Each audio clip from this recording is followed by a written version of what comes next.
the first one we have really about confidence is um, you need to be you need to feel 100% confident before stepping up.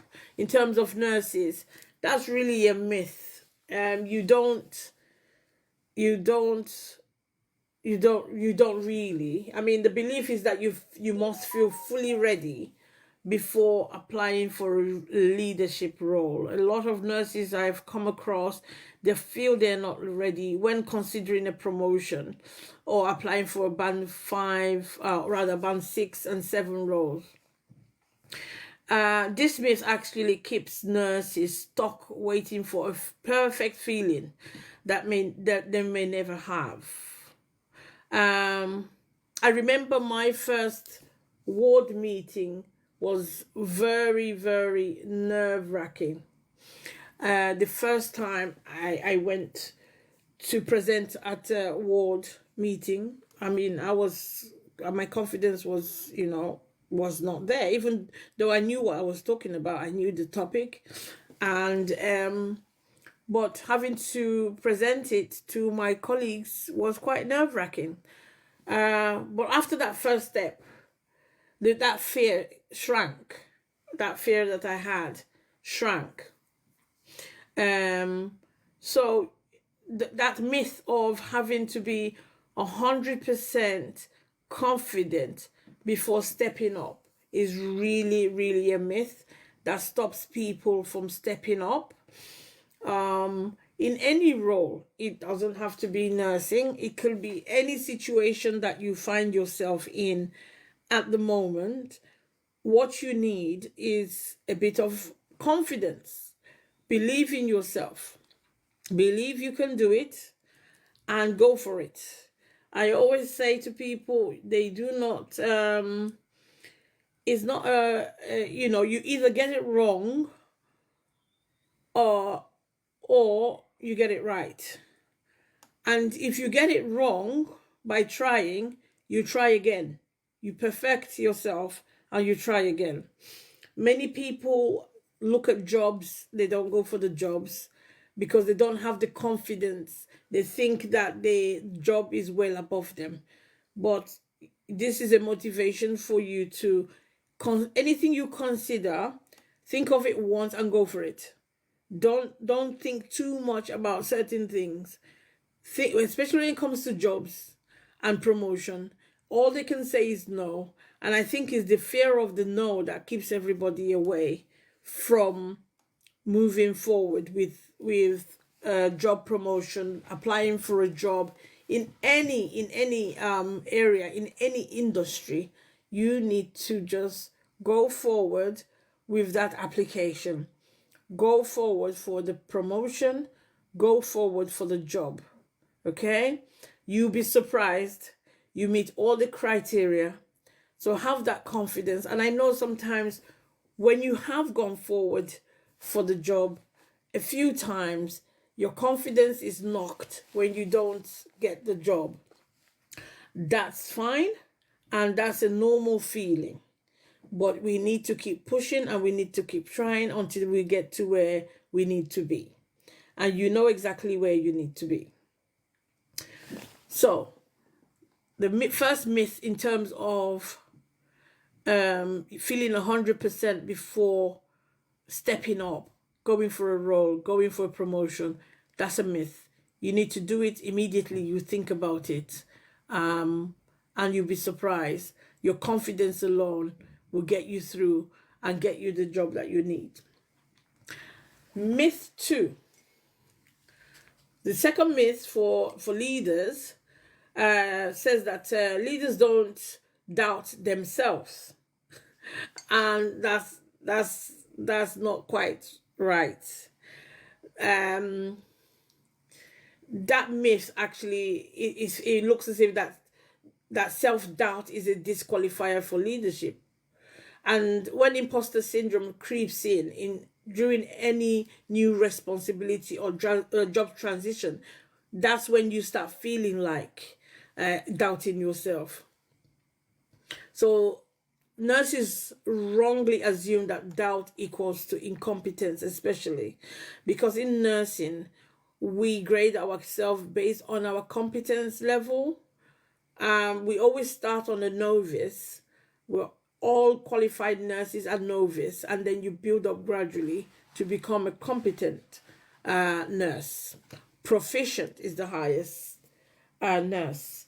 So, with leadership not doubting themselves, that's not true. A nurse coach I once thought doubted herself and felt that she wasn't cut out for leadership. What doubt actually means is that you're thoughtful, you're actually thinking through the process. That's what doubt means. So it's don't discount yourself or put yourself down or let imposter syndrome come through. Being doubting yourself only means you're really, really, really thinking it through, making sure that you cross your T's and dot your I's. That's what doubt means. And leaders do doubt themselves because it's a way of thinking through the process. Thinking through the process to make sure that you're doing the best and the right thing at that present situation and circumstances. So that myth about leaders don't doubt themselves is another myth, which is untrue. Leaders do doubt themselves. Okay? Okay, myth number 3. It says, if I am confident, I won't get nervous. What this is that you're thinking nerves and confidence can't exist together. They can't coexist. And that's not true because remember, before presentations, like for example, before you do any presentations, speaking up in meetings or interview, you tend to be confident, but you're also nervous for speaking. It happens to the best of us. You're confident in what you want to say. You're going to actually say it, but you have a bit of nerves. So they do coexist. Nerves and confidence coexist. It creates pressure to appear fearless rather than human, actually. So it's a myth that confident won't, if you're confident, you won't be nervous. You can definitely be confident and nervous at the same time. It happens. It's happened to the best of us. I often, for example, in this presentation, before you start, you're confident in what I was going to say, but you're also nervous for going live. Slightly nervous, but that goes away eventually as you start talking and interacting with people. Okay? And you put your point across. That nerves goes away because you're confident in your knowledge, you're confident in the question you want to ask, you're confident in the response you're likely to get. You're confident that you're doing the right thing.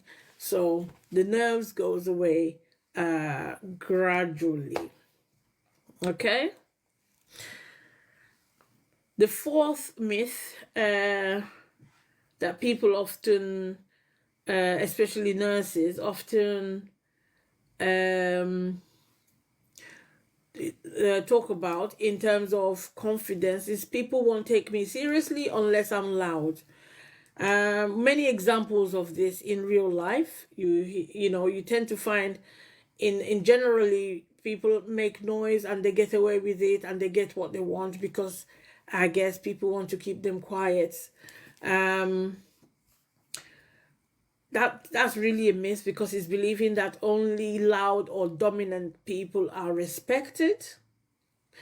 For example, in nursing, in teams and handover huddles or ward rounds, you tend to find maybe nurses that are dominant and loud. And this means basically other nurses may feel invisible or unqualified if they have any quieter personality. So if some people are naturally quiet, they naturally speak when they're spoken to, and sometimes a loud and dominant person might overshadow them. it doesn't mean they're not going to be taken seriously. I once had a very quiet band six nurse I worked with, and when she led the teams during, as a coordinator, she led with calm and authority, and everybody really respected her. To be honest, people respected her because she wasn't screaming and shouting, she wasn't overzealous, she wasn't dominant, she wasn't loud, she was calm. She dealt with situations in a very controlled and calm manner, and that always made people feel good about themselves, because sometimes people who are loud, dominant, tend to leave a bad feeling with other people. Okay, they tend to overshadow. They tend to overshadow what the rest of the the colleagues are doing. You know, you go into a situation, you have something to say as well. You can never get in your word, because the nurses are, this particular nurse is very domineering, and very loud, and often, sometimes, not really making sense. You know, being loud and domineering doesn't mean you're intelligent. So it's very important that people get rid of that myth, because they would take you seriously if you are quiet. Okay, being quiet and controlling what you say actually gets you places, especially when you're in a professional environment. We're not looking at thuggery in football or anything like that. When you're in a professional environment, you don't need to raise your voice or to dominate anybody. You should make sure you conduct yourself in a controlled manner. So that's a myth. So that's not myth number 4, that people won't take you seriously unless you are loud. No, that's not true. That's actually a myth, and you could lead with calm authority. Okay. Myth number 5. Another myth is that you have to have all the answers. That one is actually, again, another myth. It's simply, people insinuate that as a leader, you must know everything.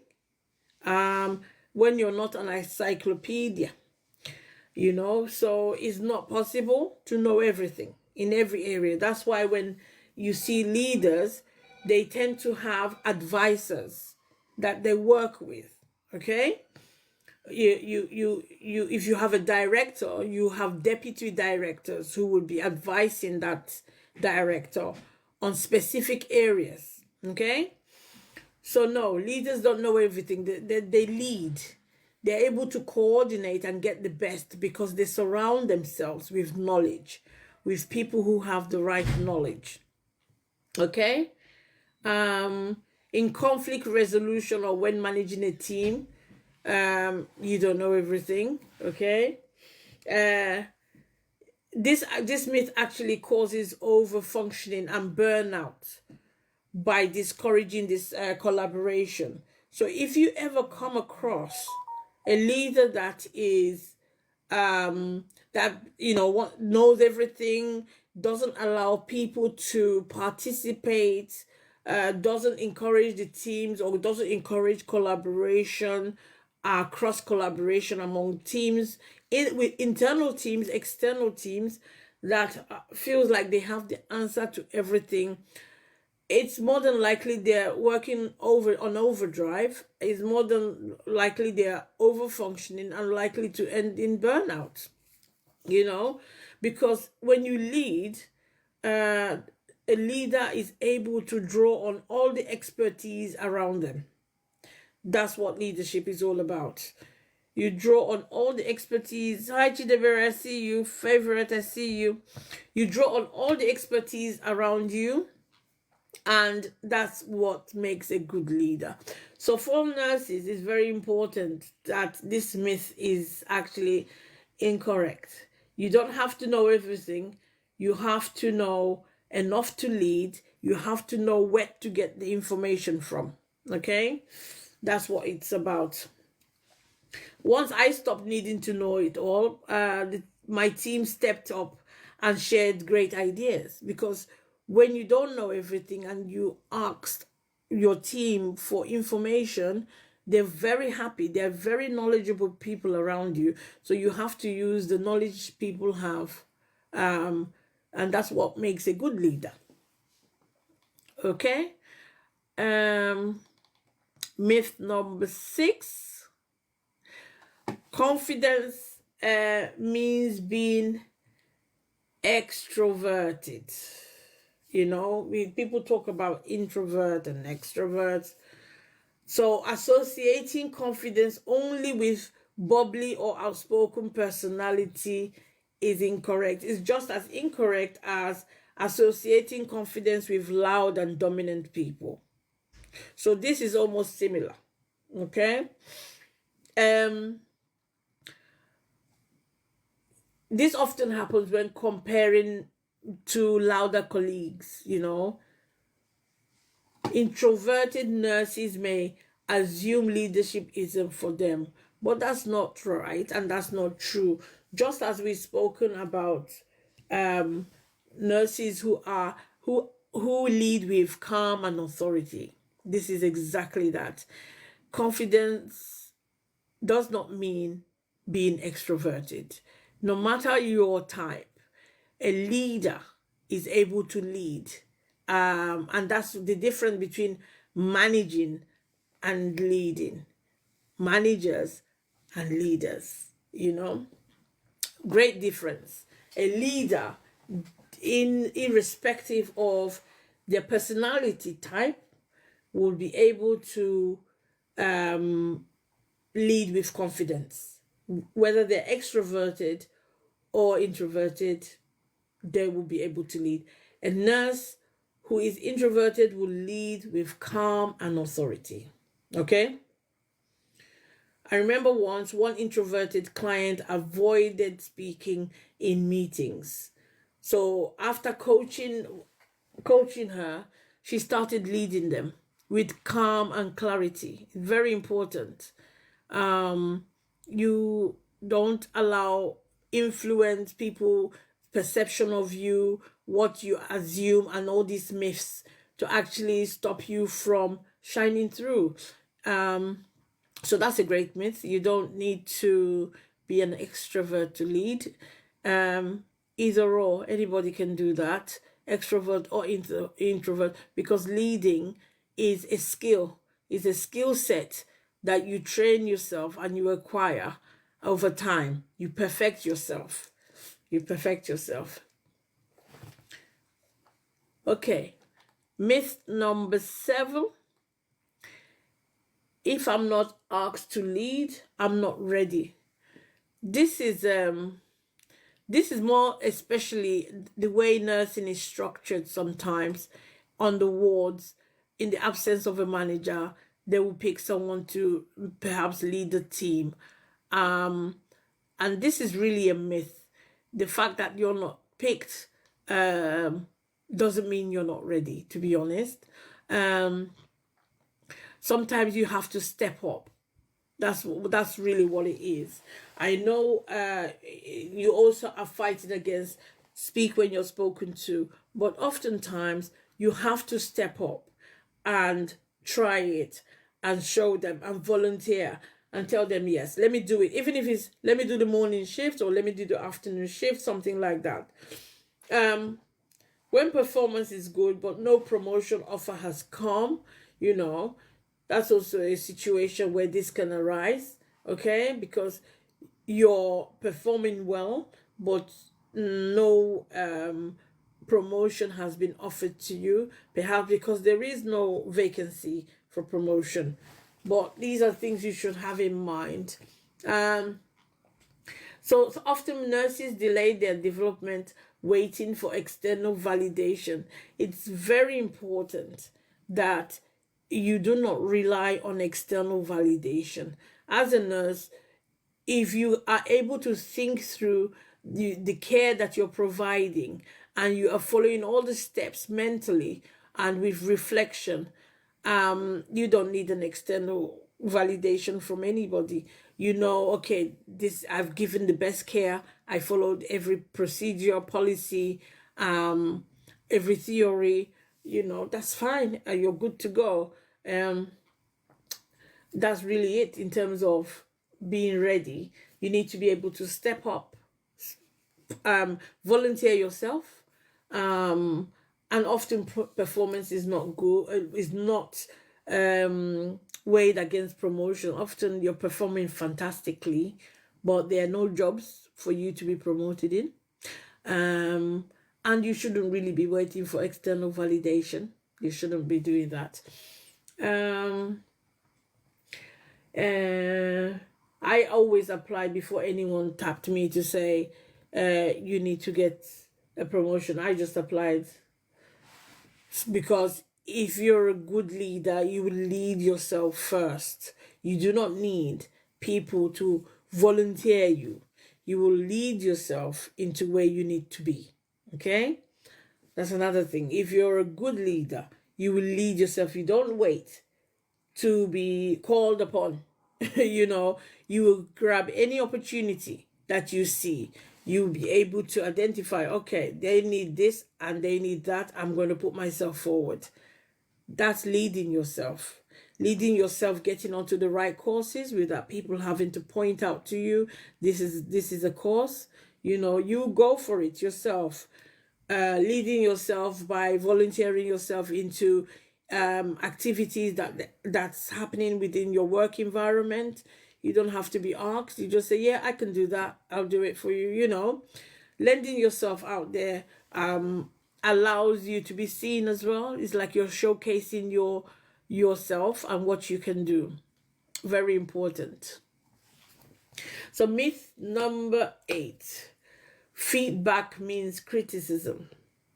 The belief that feedback is negative or threatening. That's what this is all about. And often this happens during appraisal or peer-to-peer reviews. And this often happens as well because it blocks communication, it blocks learning, and it blocks growth, you know. So feedback can be negative, can be positive. But I've worked majority of my career, the past 10 years has been about working on failures. So it's very important that you get those criticisms. And the key thing for you to do is to reflect on the criticisms, okay? You need to reflect on it, hear what they are saying, and truly reflect on it and revise what you're doing and go again, okay? Because nobody's really perfect and we are all human beings. So if somebody gives you feedback and it's not what you were expecting, there's no need to be on the defensive. What you should do, because as a nurse, we are 5 and 6 with reflections. Everything we do is reflecting. Where could I have improved my care? Where could I have improved my knowledge? You know, am I lacking in one way or another? In that way, you can find gaps in your knowledge that you could improve in. So feedback does not mean criticism. Feedback is very, very important, and so is criticism. Take it as it is. Somebody has given you a criticism, look at it outside of the environment. Don't look at it immediately. Don't be on the defensive. Thank them for their feedback and thank them for their feedback. Thank you, Chidebere. Thank them for their feedback and go back and reflect on it. Reflection as a nurse should be 5 and 6. You should be able to reflect on every single aspect of your day. And if you're providing care, you should be able to reflect at the end of that shift, even during the shift. You should be able to reflect by stopping, standing still for a while and reflecting on a care. Even before you complete that care, you might be able to identify a gap or something you've missed out. So reflection is very, very key. And it goes hand in hand with the feedback, and it goes with the criticism. Very important. Getting a criticism is often is almost pushing, like the person that put your back against the wall. It's not something. It's uncomfortable, very uncomfortable. Nobody likes to be criticized, to be honest. Nobody likes to be criticized, but also once you've received that criticism, it's very important to reflect on what are they saying. Because if that person has come forward to give you that feedback, and that feedback translates to you like a criticism, you need to dissect it and understand, what are they saying? What changes do I need to make? You can actually ask them, how can I improve? How can I improve my care? How can I improve my knowledge? Am I lacking in some way? That's what this is all about, okay? When I do my coaching program, I teach on this and teach the SBI model and feedback planner. I offer that on my coaching program. Okay, so number 9, the myth here is, if I make a mistake, I'll lose respect. Again, it's like those criticism is like knowing everything as a leader. You're not expected to know everything, so it's important that if you're going to fail, you're able to do that, reflect on where you went wrong, and put it right. This myth often suggests that leaders must be flawless, if that makes sense.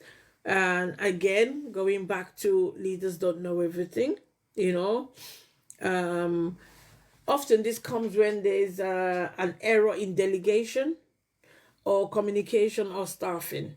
These are 3 areas that often encounters this mistake and losing of respect.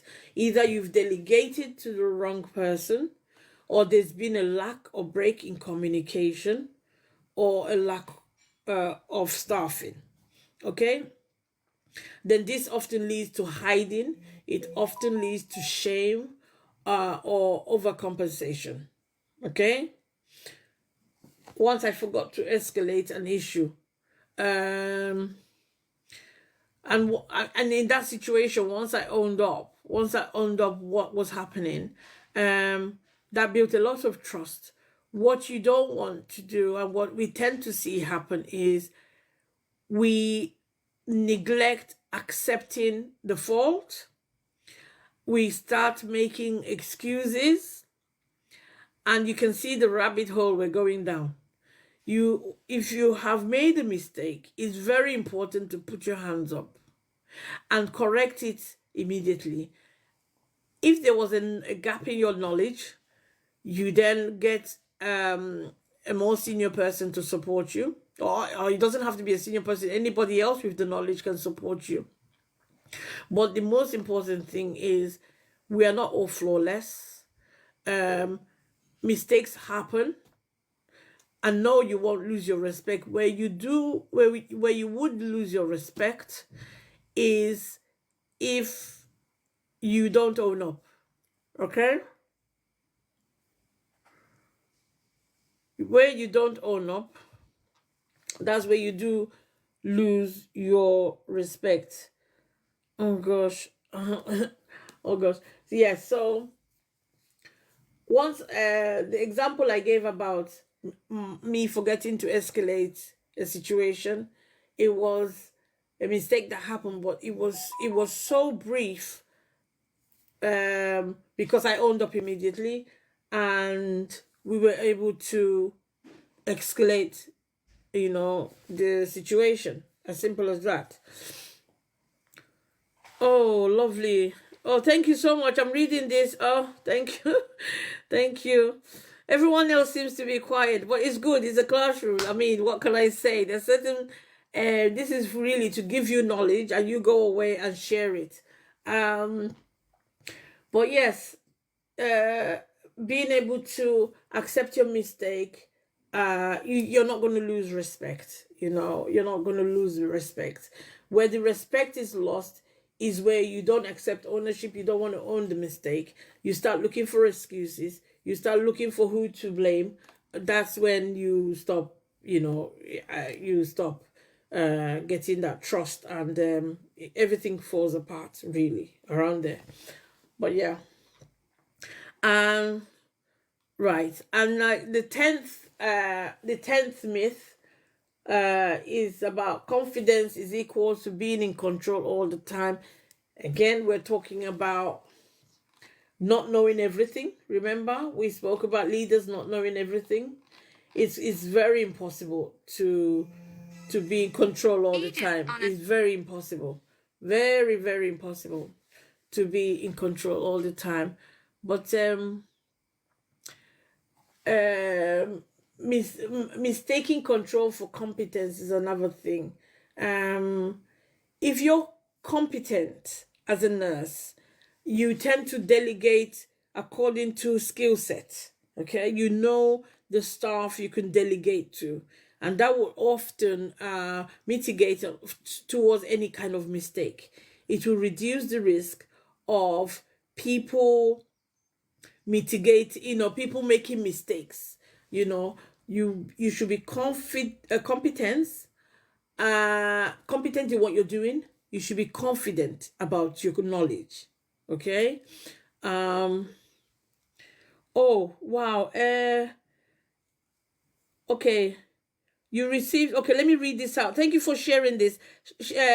Patty says, I received feedback during the MDT from the consultant regarding my role, which made me feel belittled.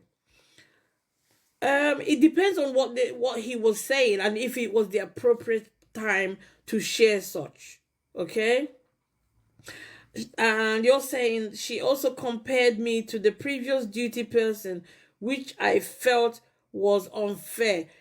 Yes, you see, there's some feedback you get. This is almost like a personal attack. If this is this type of personal feedback should be given in a one-to-one session, to be honest.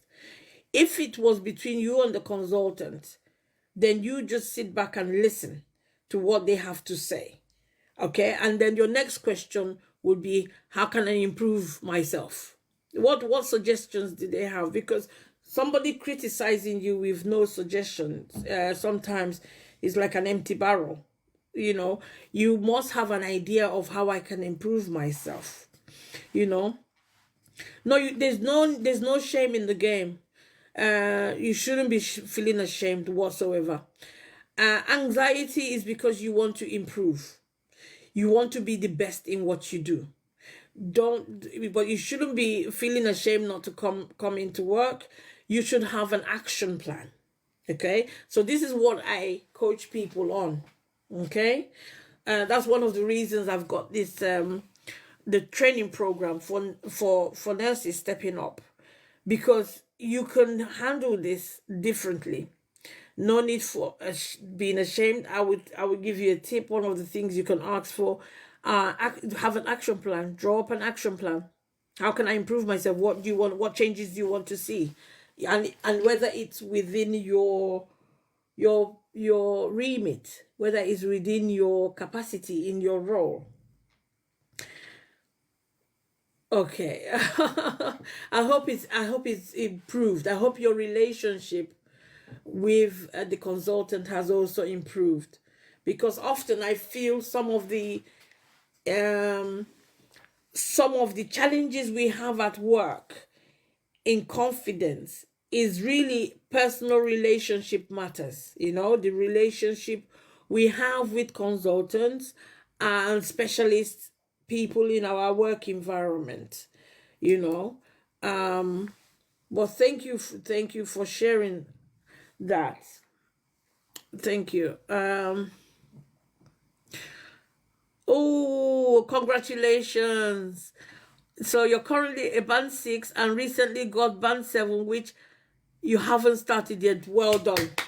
Where's my clapping thing? Oh my goodness, I should be cheering and clapping here. It's lovely reading this. It's really lovely. You are on the right track. You are on the right track. Definitely you are on the right track. If there are any gaps or any suggestions you want, just ask me, DM me, send me an email, but you're on the right track. Well done. Congratulations. It's stepping stones. It's stepping stones. But well done. It's not easy. It's not easy. But so confidence, confidence, it doesn't really equal to being in control all the time. Confidence gives you when you're confident, you are that's competent in what you're doing. Control, wanting to control your shift, wanting to control the other nurses doesn't make you a competent nurse. Wanting to control anything doesn't make you a competent nurse. The best way to lead, and this is a tip from me, surround yourself with people who know what they're doing and let them get on with it. It's as simple as that. You can't, if for you not wanting to, well, rather for you wanting to control everybody, that means you're going to be micromanaging people. Why did you do this? Why did you do that?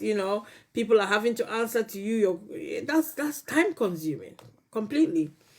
I personally don't have that time. I like to surround myself with people that know what they're doing, and we will have our action plans, and they will get on with what they need to get on with. And it's really as simple as that. Those are 10 myths that we've gone through. In this, we've almost been 45 minutes. This session is for an hour every Mondays, okay? It's for an hour. Nice and short and sweet, so that we don't exhaust ourselves. The first myth was you don't need to be 100% confident to step into any senior role or any promotion. Leaders doubt themselves, yes. If you're confident, you will also be nervous, is one of those things. People, you can be calm and authoritative at the same time. You don't have to be loud and domineering. You don't have the answers to everything. Even when you look at the news and question time, when they're asking big questions, they will always tell you, I'll get back to you I will look out, I'll find, I will investigate, I'll let me take that away, I'll come back to you. That's how to answer the questions when you don't know anything. Okay, don't start making excuses in the air and trying to look. You don't need to know everything. Confidence doesn't mean you're an extrovert. You could be an introvert and extrovert. Okay, thank you, Petty. I know environment really plays a huge role in being so very introverted, but apart from environment, environment plays a big role. Confidence as well. If you have the confidence as an introvert, you will do very well, because those are great leaders. You don't shout, you don't scream, you lead quietly with authority, with your competence. Very important. Oh, fantastic, Pet. I'm right here for you, Patty, for any knowledge you may want to have. You do fine. You do very fine. You can book in a 20 minutes call with me. Everything is on, I think, on my, I don't know, everything is somewhere anyway. I'm quite new to this to this what is it called, to this TikTok, and I'm trying this faceless one today to see what I want to do, whether I want to show my face on the TikTok live or whether I want to do it this way. Last week I showed my face. This And then when I looked at myself, my eyes were rolling up and down for no reason. It's like I'm not a newscaster. I can't just focus and be looking at the screen. So I'm tend to be looking left, right, up, down. So I actually prefer this one because, um, you know, you can't actually see me. I'm quite fidgety. You see, that's another thing. As you lead, we all have these issues. I'm quite fidgety. Don't like to sit in one place. I can't. So you don't see these things when I'm talking without my face showing. You don't see these things. But yes, you can be an introvert and an extrovert to lead. And if you need to be able to step up, volunteer yourself, and your performance doesn't equal to any promotion. Okay. Feedback does not mean criticism. You know about feedback: positive, negative. Do you have criticism? Whichever one comes your way, you're able to reflect on it. That's the key thing. You must always reflect. Even if it's positive feedback, reflect on it so that you're not deceived that you're doing a great job. Meanwhile, you're not actually doing a great job. So reflect on it. And if you make mistakes, you won't lose respect. And confidence does not equate to control all the time. Okay, confidence is competence.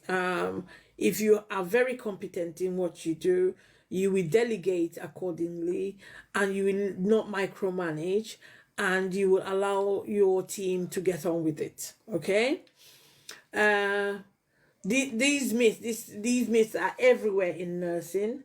And which one have I read that actually hits home with you? Have you, whether in nursing or outside of nursing, have you ever experienced any of them? Have you experienced any of them? Any of these myths? Let's see. I'm looking at your question. Is this a question that environment really plays a huge role in being so very introverted? But apart from environment, what else? Okay, I get you now. Yes, okay. Apart from environment, what else? Knowledge, confidence, what we're talking about. Yeah. Some people become introverted because they lack the knowledge. Some people are, okay, let's put it this way. In certain environments, a person may appear like an introvert, not speaking much, not saying much.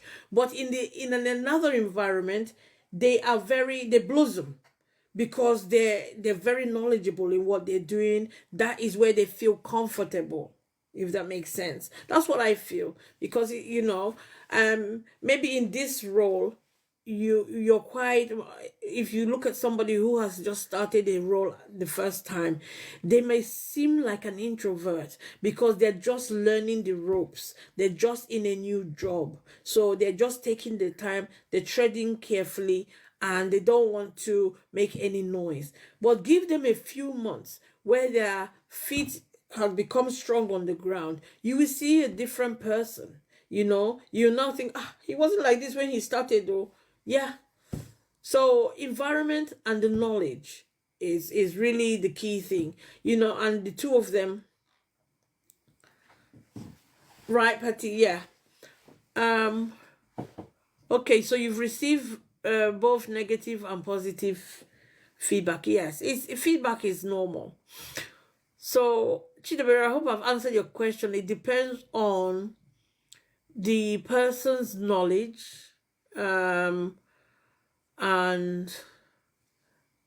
competence level, confidence, you understand, and environment. Okay, that's really it.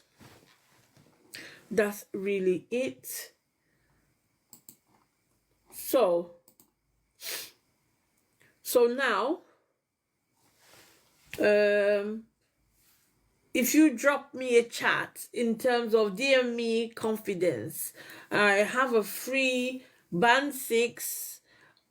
You can actually, for you that you've got a party, you've got a band 7, you can actually still use this checklist, okay? And I also have the a confidence starter kit as well, okay?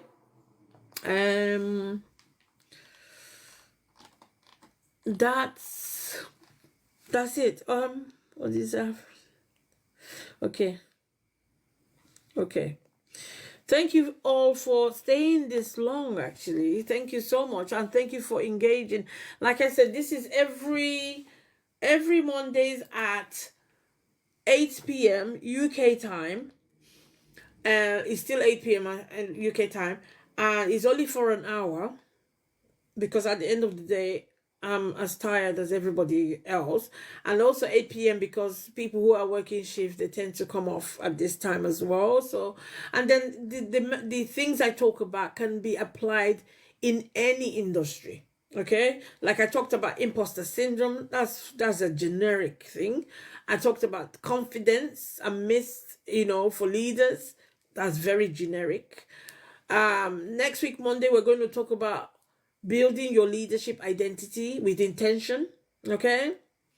And after that is question and answers on the 23rd. And on the 30th, we'll do something about moving from doubt to direction, okay? And it's only for an hour. If you know anybody that will benefit from this chat, this live, invite them through, okay? But for now, thank you all for sitting and listening to me. I really appreciate you. Isabel, welcome. It's just for an hour, so that we're not eating into people's dinner times and every other thing people have to do. Okay? So thank you very much, and I will see you next Monday. Bye-bye.